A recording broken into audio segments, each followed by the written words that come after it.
में कार्य में न लगे। थोड़ी बहुत जो व्यवहारिक होली है, रंग पंचमी का रंग है, वो आप लोग ग्राउंड में खेलें और कथा के विश्राम के समय हम लोग ठाकुर जी के साथ होली यहीं खेलेंगे।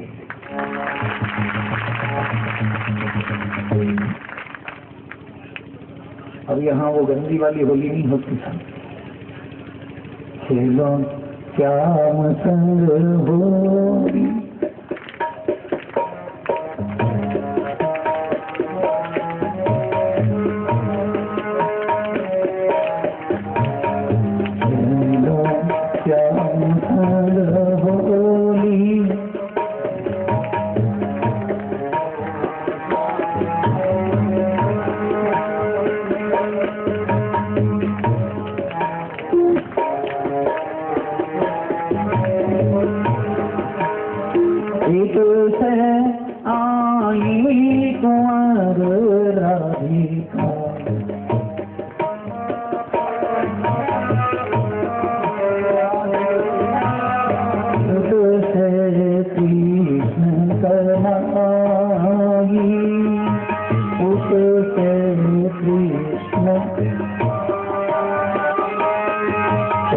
जो हो सके अभी तैयारी तो एक तरफ से लाना श्री राधा जी को और एक तरफ से लाना श्री टेढ़ी टंग वाले को।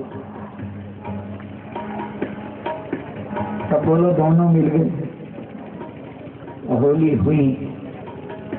भगवान की इच्छा होगी तो कहूंगा, और भूल गया तो भूल गया। लेकिन आप लोग पूरा जीवन गुलाबित हो, गुणवत्ता हो, इसलिए गुलाल की एक दूसरे को सिर में तिलक करके होली का उत्सव छोटे रूप में मनाएं। मैं निवेदन कर रहा था, श्रद्धा लाई नहीं जाती, अपने आप शरीर में प्रकट होती है। और भगवान के प्रति भी श्रद्धा की आवश्यक नहीं है कि सभी लोग सनातन धर्म में जन्म तो लिया है, सभी आपके जो जाति विजाति बंधु हैं, आपके सगे भाई हैं, पर सब लोग पूरे धार्मिक हों, ये आवश्यक नहीं है, क्योंकि उनके अंदर वो श्रद्धा पैदा नहीं होती। दो बात कहूंगा, सब बोलो मन, सबके पास अलग अलग है। कोई एक ऐसा आदमी है घर में जो खुरापात के सिवा कुछ अच्छा उसको लगता ही नहीं।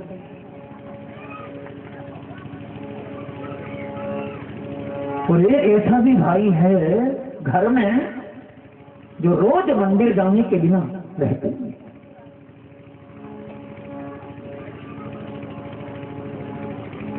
ये सनातन धर्म की विशालता है। सब लोगों, बनारस जी ने भगवान श्री ठाकुर जी से पूछा, प्रभु एक ही संसार है,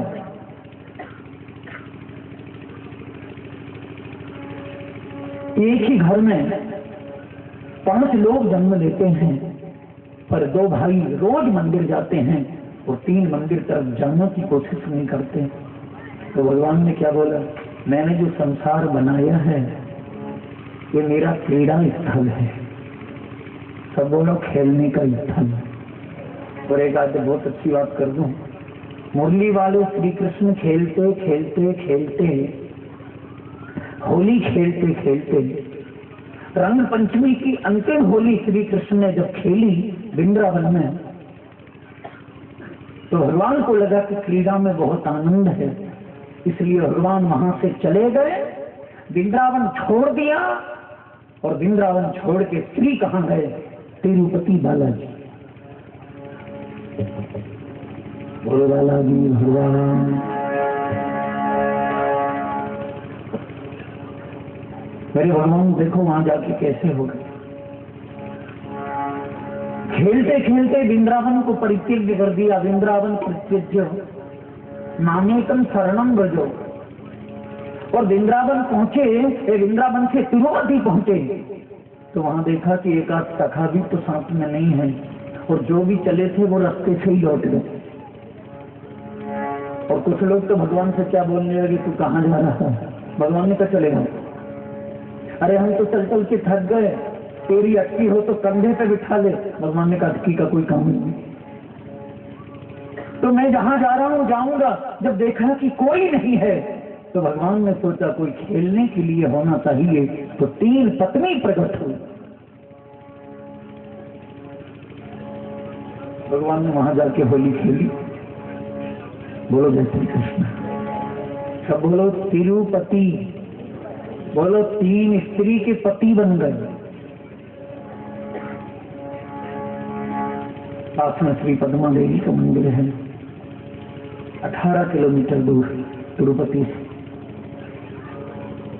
वो उनकी पत्नी है, उसके बिल्कुल ठीक पास में मंगला देवी का मंदिर है। उनसे भगवान ने क्रीड़ा की, पर एक ही बार उनके ऊपर रंग डाला। और तीसरी देवी है भूदेवी। भगवान ने उनको अपने हृदय में वास कर लिया। और भगवान उसी दिन से लोगों ने जब देखा 3 पत्नियों के बीच में यहाँ विराजमान हैं, और तीनों पत्नियां कैसी थी, लक्ष्मी की स्वरूप, तो सबने सोने से भगवान की पूजन करी। तो सब बोलो तिरुपति ने सोना। बोलो जय श्री कृष्ण। आज तिरुपति में देख रहे हो आप कितना स्वर्ण, और वहां सोना दान करने का विशेष महत्व भी है। और सोना चांदी के धंधे करने वाले जब वहां जाते हैं और ये बोल के आते हैं कि 3 हिस्से मेरे साल भर में और 1 हिस्सा तुम्हारा, तो भगवान भी ऐसे ही करते हैं कि 1 हिस्सा तो मिलेगा अपन को। तो जो वहां मन्नत करने जाता है, जैसे हमारे यहाँ एक भगवान है पास में, सब बोलो सावरिया सेठ, नाम सुना है कि नहीं अच्छे से? आने वाला हमारा चतुर्मास 2 महीने सावरिया सेठ के चरणों में मैं उनके चरणों में कथा सुनाऊंगा। यानी बरसात के महीने में 2 महीने वहां व्यवस्था चल रही है, तो भगवान की सेवा में। पर वहां सावरिया सेठ जो भगवान हैं वो क्या लेते हैं, उन्हें सोना चांदी नहीं चाहिए। सब बोलो अफीम।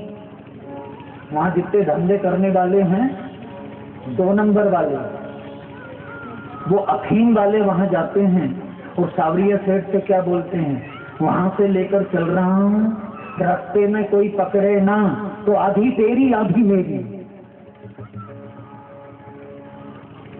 तो सावरिया सेठ में एक ट्रक आज भी खड़ा है जिसको 23 साल हो गए, जो सड़ गया, इसमें पूरी अफीम थी और पुलिस ने पकड़ा। तो एक 15 में वो सेठ वहां गया, सावरिया सेठ के सामने खड़ा होकर क्या बोला, आधी तेरी आधी मेरी। तो पूरा गुड़ बन गया। उसने अंतिम में लाके यहाँ छोड़ दिया, उसने लाद बचाई। सब बोलो अलग अलग देवता हैं, अच्छे से बोलो अलग अलग देवता हैं। बोलो आधी तेरी आधी मेरी। बोलो सोना देने वाले भी हैं,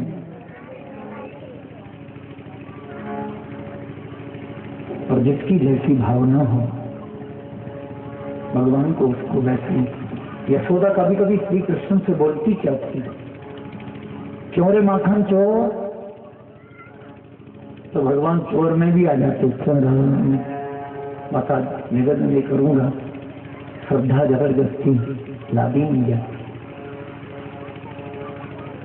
और श्रद्धा कहां पैदा होती है, स्थायी श्रद्धा, जहां सतोगुण होगा।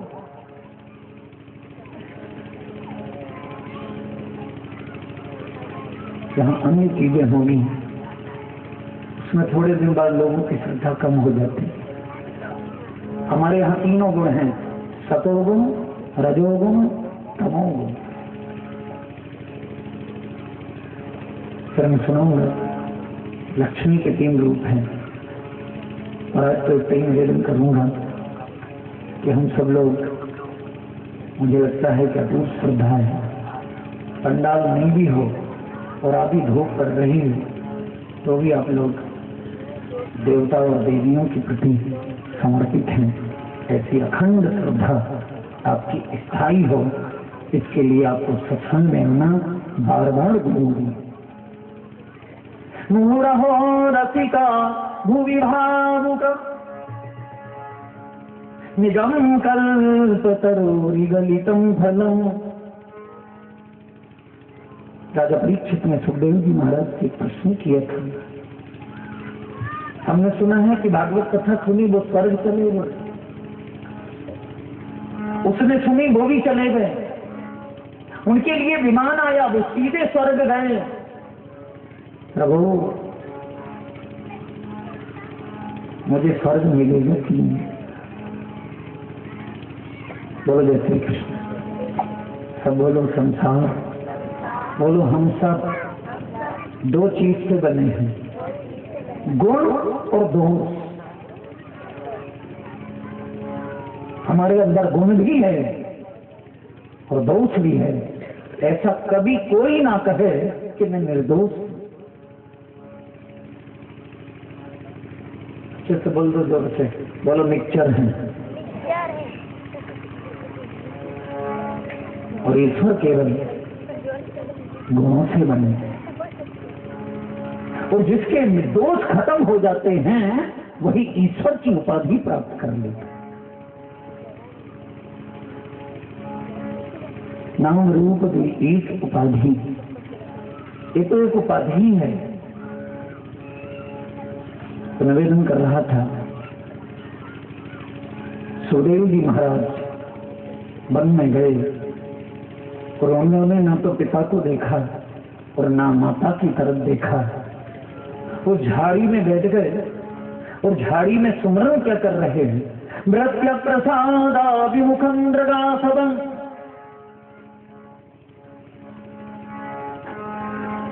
प्रसन्नहासा रुणलोचनाननं क्रीकिनं कुंडलं चतुर्भुजं पीतांबरं वक्षसि लक्षितं प्रिया। मेरे भगवान का मुंह कैसा? कथा में आपको कुछ भी समझ में ना आए और इतनी देर देखो भगवान कैसे। अंगं गलितं सकलितं तुंडं अंगं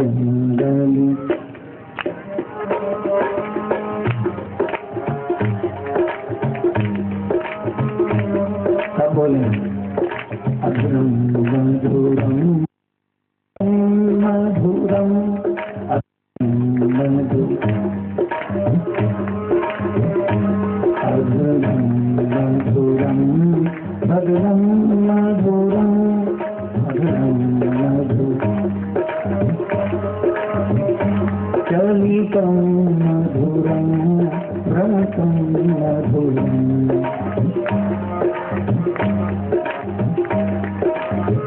जो भगवान का बहुत चिंतन करता है, बार बार चिंतन करता है, उसे संसारिक परिवेश याद नहीं आता। हमें कहीं जाना है, ये याद आपको क्यों आ रहा है? क्योंकि आपका चिंतन ईश्वर का नहीं है। वो कैसे हैं? तो अधुरम मधुरम मदनम मधुरम चलितम मधुरम भ्रमतम मधुरम और मधुराधिपतेर्खिलम मधुरम। इसलिए ठाकुर जी का चिंतन, भागवत कथा, मैंने शुरू से निवेदन किया, भागवत सुनने वाला, भागवत का आश्रय लेने वाला भगवान हो जाता। पर इसको सुनना कितनी बार पड़ती है? परीक्षित से सुखदेव जी क्या बोल रहे हैं? मुहुरहो रसिका, तुझे भगवान का स्वर्ग नहीं मिलेगा। मुझे हर लोगों को स्वर्ग मिला, तुझे स्वर्ग नहीं मिलेगा। मैं तो तुझे स्वर्ग का मालिक तेरे सामने लाके खड़ा कर दूंगा, तुझे मालिक मिलेगा। और अच्छे से बोलो मुरली वाले, जोर से बोलो मुरली वाले। मुरली बजा रहे हैं, सोने के झूले में जो बैठे हैं। और दास दासी बोलो आंख, सब बोलो आंख, फिर बोलो मन।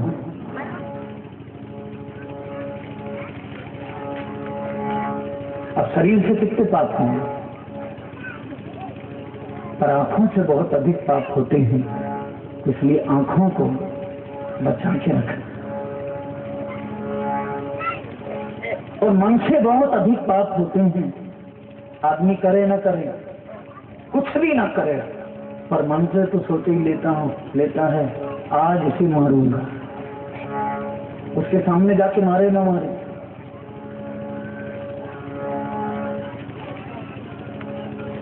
और गोस्वामी जी ने बहुत अच्छी बात लिखी है, कल युग बनसा आप न होगी।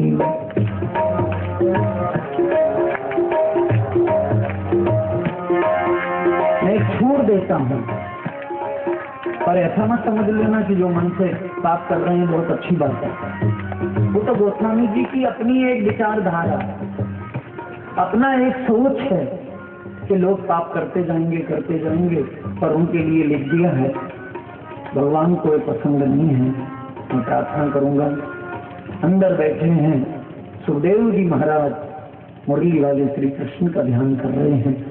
जयमनी व्यास जी महाराज वहां से लौट गए हैं, उनकी पत्नी लौट गई हैं, बेटे दोनों बेटे एक दूसरे के सामने रो रहे हैं। पुत्र हुआ,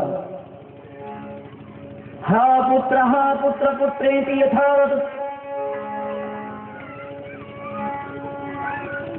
नारद जी महाराज का आगमन हो, और दुख के समय कोई संत आते हैं तो मन बढ़ जाता है। और एक प्रार्थना और करूंगा, जब बहुत दुख आए तो संतों के पास चले जाया करो, और कुछ नहीं कराएंगे संत। ये जरूर बोल देंगे कैसे आए हो, बोले मन थोड़ा रोचाट हो रहा था, तो संत एक बात कह देंगे 3 दिन यहीं रहो, आश्रम में झाड़ू लगाया करो। तो आप भी सोच लोगे कि लंबा आश्रम है, कब तक लगाऊंगा। बोलो जय श्री कृष्ण।